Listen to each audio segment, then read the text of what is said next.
Daily. Taste the Daily. எல்லாருக்கும் வணக்கம். நான் என்னால் எப்போ முடியுதோ அப்போல்லாம், எப்போ அருணாச்சலேஸ்வரர் கூப்பிட்றாரோ அப்போல்லாம் நான் இங்கே வந்திருக்கேன். இப்போது சமீபத்தில் ஒரு வேண்டுதல் இருந்தது. அந்த வேண்டுதலை நிறைவேற்றுவதற்காக நான் வந்தேன். ஆனால் எப்போ வந்தாலும் ஒரு வளர்ச்சி நடந்து கொண்டே இருக்கும் ஒரு கோவிலாக இந்த நம்ம திருவண்ணாமலை அருணாச்சலேஸ்வரர் கோயிலும் இதை சுற்றிய ஊரும் இருப்பது, இது கடவுளுடைய அருள். அதே சமயம் அரசாங்கம் இதை மிக சிறப்பாக பாதுகாத்து கொண்டிருப்பார்கள் என்பது தெரிகிறது.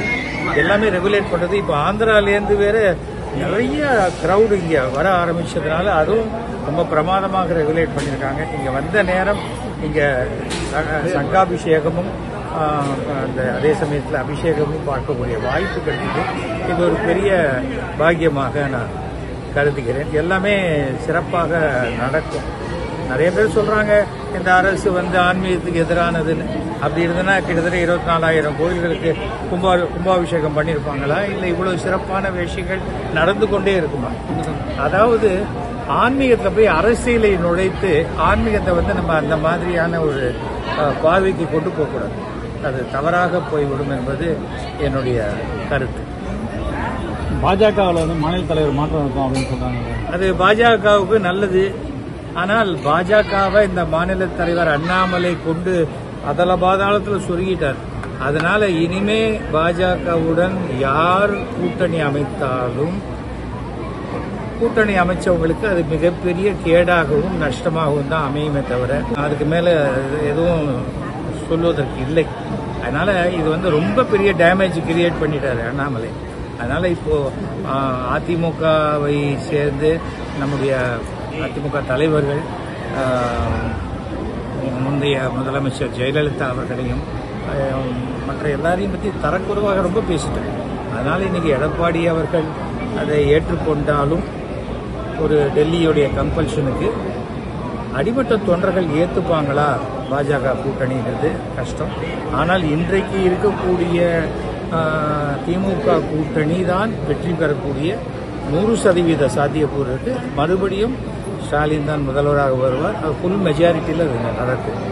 ஏனென்றால் இவங்க எத்தனை கூட்டணி வச்சாலும் சரியா வராது.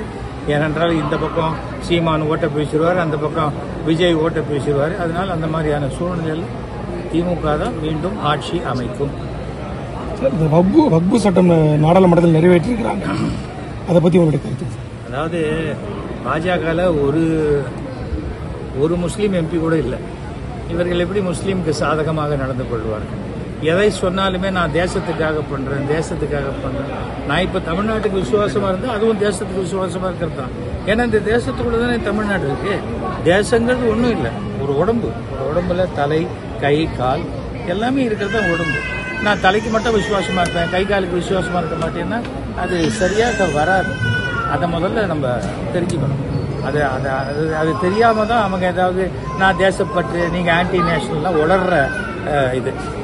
ஆன்டி நேஷனல்ங்கிறது தேசத்துக்கு எதிரானது. தமிழ்நாட்டுக்கு நான் விசுவாசமா இருந்தாலே நான் தேசத்துக்கு விசுவாசமா இருக்கிற மாதிரி தான். திராவிடம்னு சொன்னா அது ஒன்றும் கெட்ட வார்த்தை கிடையாது. அது ஒரு நிலப்பரப்பு. தமிழ்நாடு, ஆந்திரா, கர்நாடகா, கேரளா தான் திராவிடம். மற்றவங்க அதை சொல்லலை, தமிழ்நாடு அதை சொல்லுவதற்காக பெருமைப்படுகிறான். இப்போ என்ன எடுத்துக்கிட்டா நானும் ஒரு திராவிடம் தான். இதுக்குள்ள ஜாதி எங்க கொண்டாங்க? அவசியமே இல்லை. அரசியலை பொறுத்த வரைக்கும் ஆட்சி சிறப்பாக இருந்தால் அது சிறப்பாக இருக்குன்னு சொல்றதுக்கு நம்ம கூச்சப்படக்கூடாது.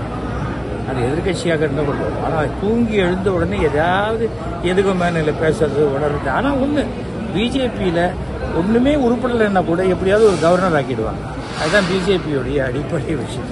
கழுத கட்டா குட்டி சவருங்கிற மாதிரி அவ்வளோதான். ஒன்றுக்கு உருப்படலையா, ஒரு ஓட்டு கூட இல்லையா, கவுன்சிலர் கூட நீ ஜெயிக்கலையா, சரி கவர்னர் அப்போ அப்படின்னு சொல்லக்கூடிய ஒரு மிகப்பெரிய மனோபாவம் உள்ள கட்சி தான் பாஜக.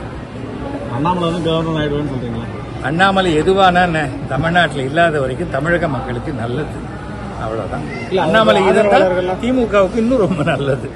அண்ணாமலையோட ஆதரவாளர்கள் அண்ணாமலை தான் தலைவர் ஆகணும்னு சொல்லி போர் கொடி தூக்குறாங்க. போர் கொடி தூக்கி என்ன பண்றது? அவங்க எந்த கொடி தூக்கினாலும் வீட்டு வாசலியே தான் 10 பேர் தூக்குறாங்க. ஒரு 1000 பேர் சேரவே இல்லையே இது வரைக்கும். அவர் அண்ணாமலை இருக்கிறது வாயை திறந்த பொய். அதுதான் அண்ணாமலை. அந்த அண்ணாமலையோட சுருக்கம் பொய் அப்படிங்கிறது. Thank you sir.